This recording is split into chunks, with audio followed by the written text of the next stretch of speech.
नमस्कार। For your information सहज सरल और संक्षिप्त के इस नए अंक में आपका आपके परिवार के साथ स्वागत है।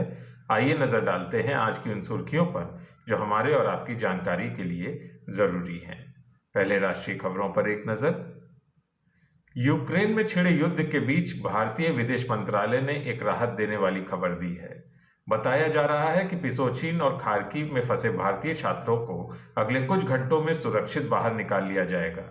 एक मीडिया ब्रीफिंग में विदेश मंत्रालय के प्रवक्ता अरिंदम बागची ने यह जानकारी दी है। उन्होंने बताया कि उनकी जानकारी के मुताबिक खार्किव से करीब करीब सभी भारतीयों को बाहर निकाल लिया गया है, लेकिन मौजूदा वक्त में सूमी चिंता का विषय बना हुआ है। उन्होंने कहा कि सूमी में लगातार जारी तनाव चिंता का विषय है। रूसी सेना द्वारा किए जा रहे हमलों के बीच छात्रों की निकासी प्रभावित हो रही है, जो अपने आप में एक चुनौती है। साथ ही छात्रों की निकासी के लिए परिवहन की कमी का भी सामना करना पड़ रहा है। हम सीजफायर को लेकर रूस और यूक्रेन की सरकारों पर दबाव बना रहे हैं। इस बीच केंद्रीय मंत्री ज्योतिरादित्य सिंधिया ने कहा है कि रोमानिया और मोल्दोवा से पिछले 7 दिनों में 6,222 भारतीयों को निकाला गया है। छात्रों को बुकारेस्ट के बजाय सुसेवा में उड़ानें संचालित करने के लिए लाया गया है। साथ ही उन्होंने कहा कि अगले 2 दिनों में 1,050 छात्रों को और निकाला जाएगा। वहीं दूसरी ओर पूर्वोत्तर यूक्रेन सूमी में फंसे भारतीय छात्रों की वीडियो अपील के बाद युद्धग्रस्त देश में भारतीय दूतावास ने आज कहा कि वह उन्हें सुरक्षित निकालने के लिए सभी संभव प्रयास किए जा रही है। चुनाव। यूपी में शनिवार को अंतिम चरण का चुनाव प्रचार समाप्त होने के साथ ही भाजपा ने 5 राज्यों में पूरी ताकत से जुटे अपने कार्यकर्ताओं की सराहना की और उन्हें धन्यवाद दिया। भाजपा अध्यक्ष जेपी नड्डा ने कहा कि जिन 4 राज्यों में हमारी सरकारें थीं, वहां की जनता ने एक बार फिर भारतीय जनता पार्टी को ही चुनने का निर्णय लिया है। वहीं केंद्रीय गृह मंत्री अमित शाह ने कहा कि आजाद भारत के इतिहास में ये अपनी तरह का अनूठा चुनाव अभियान रहा है। 5 राज्यों में पीएम मोदी के प्रति जनता का सकारात्मक रुख दिखाई दिया है। भाजपा के राष्ट्रीय अध्यक्ष जेपी नड्डा ने कहा कि जिस प्रकार से प्रधानमंत्री नरेंद्र मोदी जी ने गरीबों, पीड़ित, वंचित और शोषितों का सशक्तिकरण किया है, उसका सकारात्मक असर हमें इन चुनाव अभियानों में नजर आया है।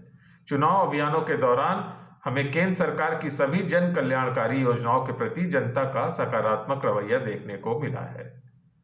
वहीं केंद्रीय गृह मंत्री अमित शाह ने कहा कि आजाद भारत के इतिहास में यह अपनी तरह का अनूठा चुनाव प्रचार अभियान रहा है। चुनाव प्रचार अभियानों के दौरान हमें 5 राज्यों में प्रधानमंत्री नरेंद्र मोदी जी की लोकप्रियता तुलनात्मक रूप से ऊपर नजर आई। हमें चुनावों में इसका सीधा फायदा भी मिलने जा रहा है।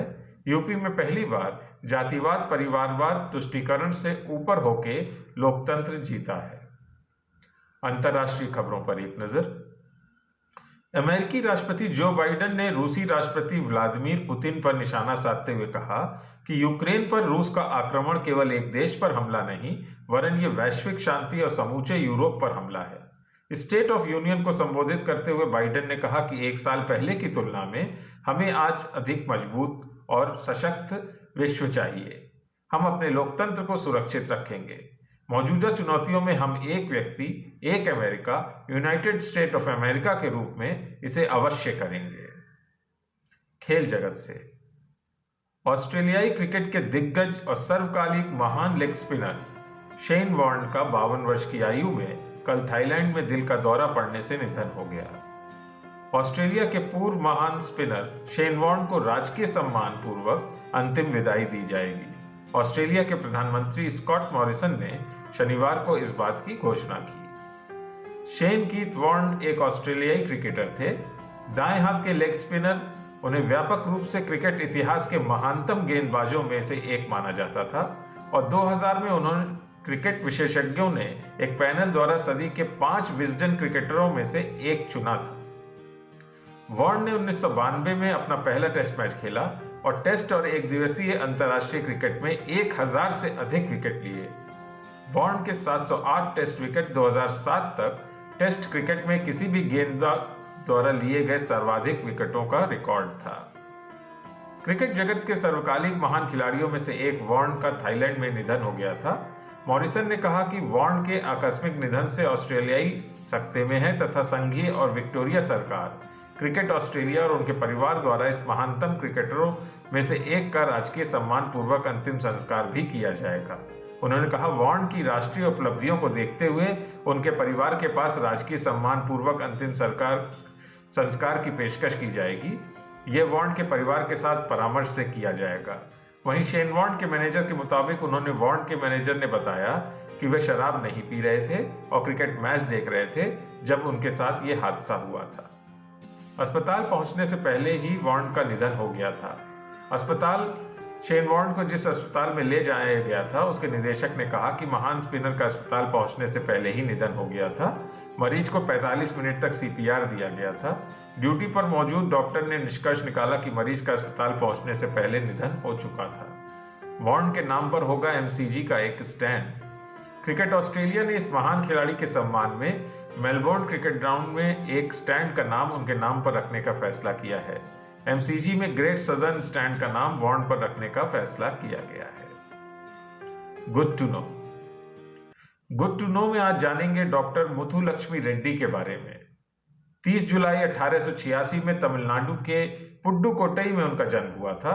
भारत की पहली महिला विधायक होने के साथ ही डॉक्टर रेड्डी को लोग एक शिक्षक, समाज सुधारक, सर्जन और व्यवस्थापक के तौर पर याद करते हैं। डॉक्टर रेड्डी की याद में तमिलनाडु में हर साल 30 जुलाई को हॉस्पिटल डे मनाया जाता है। डॉक्टर रेड्डी ने अपना जीवन लोगों के अच्छे स्वास्थ्य के प्रति समर्पित किया। इसके साथ ही उन्होंने लिंग भेद और महिलाओं के जीवन को बेहतर बनाने के लिए भी हमेशा अपनी लड़ाई जारी रखी। वह 1912 में भारत की पहली महिला सर्जन बनी थी। 1927 में ब्रिटिश विधानसभा में भारत की पहली महिला विधायक चुनी गई। दांडी यात्रा के समय महात्मा गांधी की गिरफ्तारी के विरोध में उन्होंने अपना इस्तीफा दे दिया था। उन्होंने महिला उत्पीड़न के खिलाफ आवाज उठाई और महिलाओं की शिक्षा के लिए 1931 में अवाई होम स्थापित किया। 1954 में चेन्नई में कैंसर इंस्टीट्यूट बनाया। यहाँ हर साल 80,000 से ज्यादा कैंसर पीड़ितों का इलाज किया जाता है। मद्रास विधानसभा की पहली महिला सदस्य बनने के बाद उन्होंने कम आयु में लड़कियों की शादी रोकने के लिए नियम बनाए। साथ ही उन्होंने समाज में महिलाओं को शोषण के खिलाफ भी अपनी आवाज को बुलंद किया। 1956 में उन्हें पद्म भूषण मिला। समाज की बेहतरी के लिए अपने जीवन को समर्पित करने वाली डॉक्टर मुथुलक्ष्मी रेड्डी का निधन 22 जुलाई 1968 को चेन्नई में हुआ। वो आज भी अमर है। आज के लिए बस इतना ही। अपना और अपने परिवार की सेहत का बहुत ख्याल रखिएगा। शुभ रात्रि।